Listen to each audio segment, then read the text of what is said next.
त्यावेळेला अर्जुन मुंडा छत्तीसगडचे मुख्यमंत्री होते. त्या जेलमध्ये गेल्यानंतर ज्या रूममध्ये बिरसाला डांबलं होतं, कैद झाली होती बिरसा, जिथे बिरसा मेला, मारल्या गेला, तिथे मी पाहिलं सगळ्या हिंदू विचारसरणीच्या देवतांचे दगड मांडले होते, मूर्त्या मांडल्या होत्या. What does it mean? It means that Birsa was Hindu.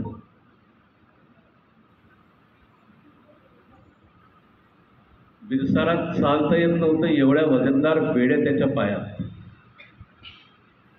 त्याचे सारे सन्मित्र जे होते बिरसाइड्स, त्यांच्या पायाला बेड्या, अलग अलग खोल्यांमध्ये डांबलेले, एकमेकाशी भेटू शकत. निव्वळ चालताना खन खन खन त्या बेड्यांचा आवाज, अंधार कुठे. तर त्या रूममध्ये त्याच्या मी ज्यावेळेला पाहिलं ते दगड सगळे हिंदूंच्या मायथॉलॉजीमधून आलेल्या. मी अर्जुन मुंडाला भेटायला गेलो, घरी गेलो, त्यांच्या कॅबिनमध्ये गेलो, तर स्वागत केलं. फार छान माणसं आहेत मुंडा साहेब, भाजपच्या काळामध्ये मिनिस्टर होते. मी त्यांना प्रश्न केला, मुंडा जी तुम्हारे राज में क्या चल रहा है? जाके देखो, मतलब वो जेल में जहाँ उनको रखे थे पूरे हिंदू माइथोलॉजी के देव देवता वहाँ है, आपको दिखाई देता कि नहीं देता?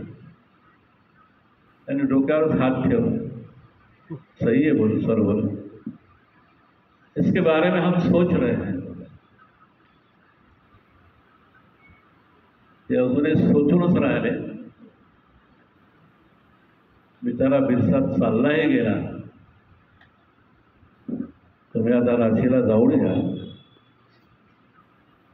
तर प्रचंड नवीन जेल बनला गेला. तो जेल आता बाद झाला, जिथे आम्ही ओरिजिनल गेलो आणि जे फोटोग्राफ्स मी माझ्या पुस्तकात छापले, त्या जेलमध्ये आता प्रवेश नाही. झारखंड गव्हर्नमेंटने नवीन मोठं जेल बांधलं आणि तिथे बिरसाचा मोठा पुतळा उभा केला. डोंबारी पहाडीवर जाऊन पहा, तर पाहतच सांगायचा अर्थ असा आहे, जितकं बिरसाला करतात सारी लढाई बिरसाने केली, पण जी वैचारिकता त्याला जागवायला पाहिजे होती त्याला वेळ नाही मिळाला.